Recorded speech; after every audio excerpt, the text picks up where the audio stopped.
Hello PokeMoshPit, I'm PenguinX, and I've got an OU battle for you against some guy called Fraser that I found on the Staraptor Wi-Fi chat a couple of days ago.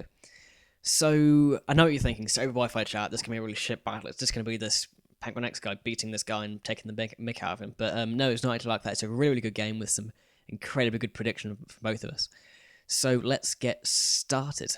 I'm going to lead out with the Gengar, he's going to lead out with his Machamp. So, yeah, he's going for the payback, and this is actually a Icy Wind counter lead Machamp.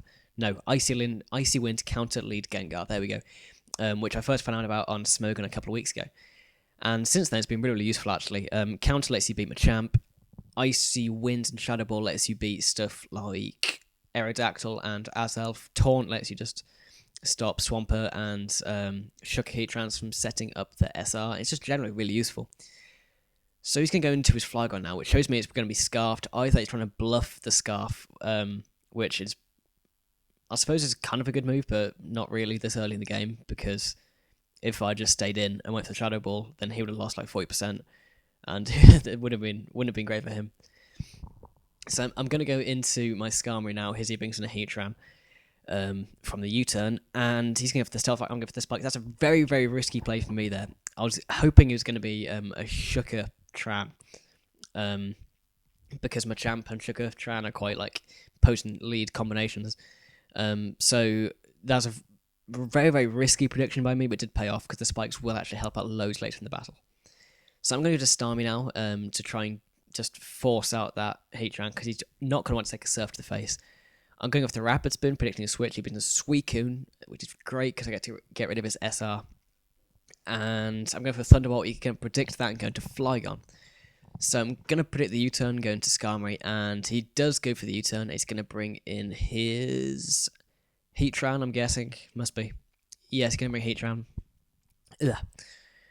So I don't want to stay in this time because I know he's just going to go for the Fire Blast straight off the bat. So I'm going to switch into Starmie. I'm going to switch into Starmie. He's going to predict that and go to Flygon. So I'm like, oh crap. Okay, so if this thing is Scarfed, I can live the U-turn. So I'm watching health go down, and like it's going to stop. Yes, which means it is Scarfed. Which means I can live with about 5 to 15% HP left. I'm going with the Thunderbolt, predicting switch into Suicune, because obviously what I probably would go into, because he's not going to want to risk switching in Heatran on a Surf or Hydro Pump. And that's going to completely just ruin his Suicune, really, which is great. So now I'm going to predict the switch into Flygon. This is a very bad move by him, but it was also quite a bad move by me. Going for the Ice Beam there was very, very risky. A lot of the moves I make in this battle are risky. I wouldn't normally predict like this in the battle. I don't know what I was thinking for a lot of this, but it did really pay off for me. Probably should have just gone for the Thunderbolt Suicune. But I just thought he was going to switch from the Flygon. I went for the Ice Beam. It did turn out to pay off brilliantly, because I can get my Staraptor safely without getting a revenge kill from like an Outrage or something from that Scarf Flygon. So Staraptor is a really, really underrated threat in the current OU metagame. It's got brilliant speed and attack, and with Life Orb, it's like really like a huge powerhouse, because it gets close combat, Brave Bird, Return, and the fourth move I use in it is Roost, which is really, really good. And if you check the Smoke Analysis pages, you'll see this was actually uploaded onto the Staraptor Analysis a couple of weeks ago, which is brilliant, because now it's actually being recognised as a useful set in OU, which it really is. It's like an amazing Storebreaker. So now he's going to go into his Jirachi, take the close combat, and I'm fearing it to be Scarfed, so I'm just going to switch out and go into Starmie, which takes a Fire Punch to the face, because that's a good prediction by him. I'm going to go into Rotom, who takes a crit Fire Punch. I'm just going for a Thunderbolt, a switch to Suicune for his Death Fodder, which is good for me. And now he's going to switch in his Heatran, because from this HP, he probably can KO with the Fire Blast, because I am a defensively bulky Rest Hawk Rotom. So Fire Blast will probably do, well, if it doesn't KO me, it'll do quite a lot of damage. So I don't particularly want to lose Rotom at this point, so I'm going to switch into my Roserade Death Fodder. This is actually a Sub-Seed Roserade, and it's what I wanted to test out in this battle, but didn't really get a chance to, as you can see when it dies. As a crit Fire Blast, didn't matter whatsoever, because I'm running more defense and special defense, so I can actually not die to bullet punches from Sizzle over and over again. So going to win Staraptor, knockout speed, going for close combat, and the fact he stays in there shows that either he over-predicted and expected me to go for a Brave Bird or something, which I don't know why he would predict that when I wouldn't ever go for that when I haven't seen the rest of his team. Or it shows that his last Pokemon cannot take a close combat, so I'm expecting it to be something like a Lucario, which isn't great. So I'm going to go into Rotom again, take a Fire Punch, and at this point I'm pretty sure the Jirachi's Scarf, or it could be Expert Belt, I suppose, but I doubt it. Because if it was Expert Belt, I'd probably go for Thunderbolt on the Starmie after the... Yeah, probably go for the Thunderbolt. Unless it's not carrying Thunderbolt, which it might not be, but yeah. So Rotom's going to Thunderbolt and take out that Jirachi. And he's going to switch in Shaman, which is his last.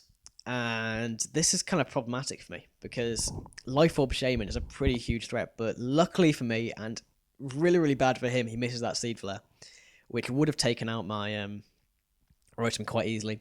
Hidden Power Fire would have dealt with Starmie, and then it would have been Staraptor against Shaman. I'm adamant, and if he's timid, max speed, he would have outspared, and that would have been very close.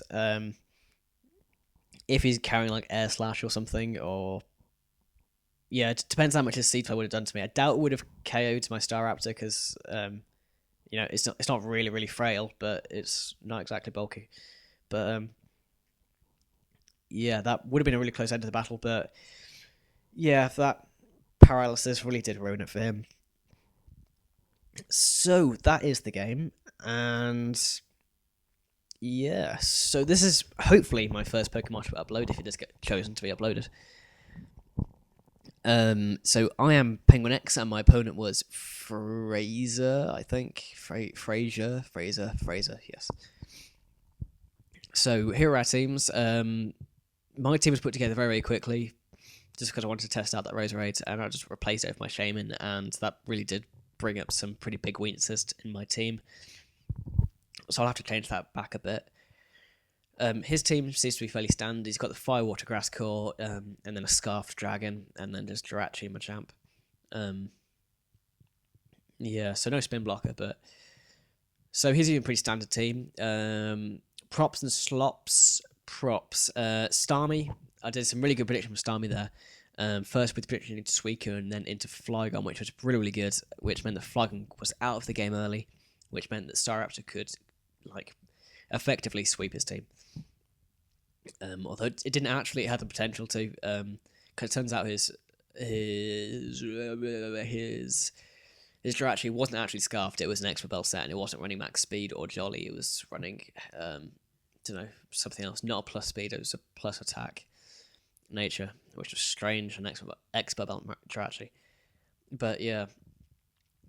Slops were having to fodder Roserade, and in particular that paralysis on his Shaman, which really was quite bad for him, because that could have ended up being a really, really close finish to the battle, but that ruined it a bit. So good game, Fraser.